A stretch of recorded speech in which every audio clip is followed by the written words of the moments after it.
Je m'appelle Sixtine Guinoiseau, j'ai 20 ans, je vis dans le Jura. Mes parents sont mariés et j'ai un petit frère. Alors la personne qui a une pathologie dans ma famille, c'est ma maman. Et elle est dépressive depuis ma naissance. Ça n'a pas eu forcément d'impact sur les premières années, mais ça a eu un impact quand j'ai commencé à avoir une dizaine d'années. Voilà. Et ça a... on a switché entre les hospitalisations, les pleurs, les crises d'anxiété, et voilà. Ma maman, sa dépression, elle se qualifie vraiment par de l'anxiété constante. Des moments où on la voit commencer à respirer, puis à faire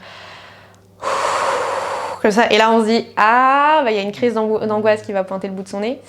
Je sais que ça soit ma tante ou ma mère, ça va par phase, et il y a des moments où ça va, il y a des moments où ça va pas, des moments où ça va, des moments où ça va pas. Il y a eu 3 hospitalisations, donc une, moi j'avais 11 ans, une j'avais 15 ans, une j'avais 16 ans. J'avais mon petit frère qui rentrait dans la crise d'ado. Quand il a commencé à avoir 12-13 ans, c'était un peu plus compliqué, puis lui et moi on s'entendait pas du tout à cette époque, donc c'était tout le temps la guerre à la maison. Mon papa il travaillait beaucoup, donc en fait il fallait, moins à 11 ans, mais après quand j'ai eu 15 ans, 16 ans, c'était faire la cuisine, faire le ménage, pendre les lessives, faire les devoirs, jeter un œil pour voir si mon petit frère avait fait ses devoirs. Donc il y avait, disons, c'était gérer les choses du quotidien avec un peu trop en avance, quoi. Ça m'a apporté une prise de maturité, même si c'était un peu tôt. C'est pas... Faut bien l'apprendre à un moment, la maturité. Le sens de la responsabilité. Et puis, je pense aussi une certaine forme de tolérance vis-à-vis des personnes qui peuvent avoir des maladies, ce que j'appellerais des maladies psychologiques, donc des TOC, de la dépression, des choses comme ça, où tu te rends compte, en fait, ils contrôlent pas du tout. Ils y pourront rien. Et ça reviendra. Est-ce que je me sentais différente? Pas forcément, mais par contre, à part, oui. Parce que j'en parlais pas à mes amis, j'en parlais très peu à mes professeurs. La responsable du collège, je l'étais, mais c'était tout. Mais sinon, il n'y a jamais rien eu de particulier de mis en place, à part le fait qu'on a des amis qui étaient prévenus et qu'il y a des fois, il fallait s'occuper de nous, quoi. Quand on me demande et que j'y pense comme ça, je vois pas trop ce qui aurait pu m'aider à m'évader plus. Moi, j'étais une enfant très souriante, j'étais une enfant... Enfin, ouais, oui, ça m'a affectée, ça m'a beaucoup affectée, mais on le montrait pas particulièrement. C'était pas... Ouais, c'était comme ça. Fallait avancer. Donc on avance. Voilà.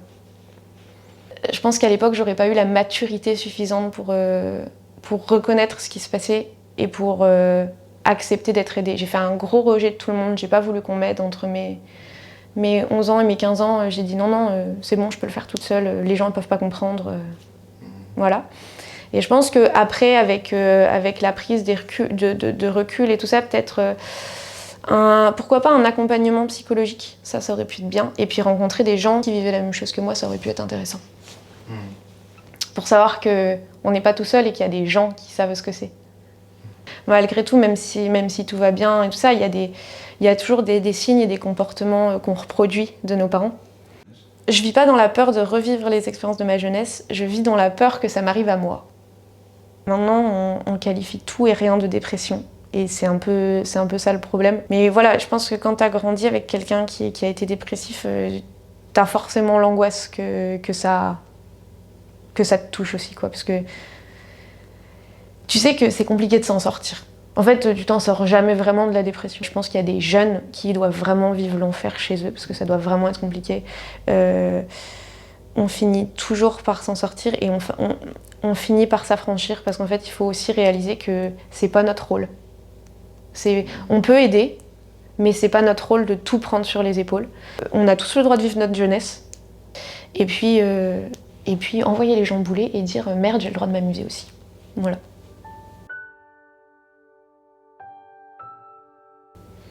Je sais pas si je pouvais dire merde en plein milieu du truc, mais tant pis.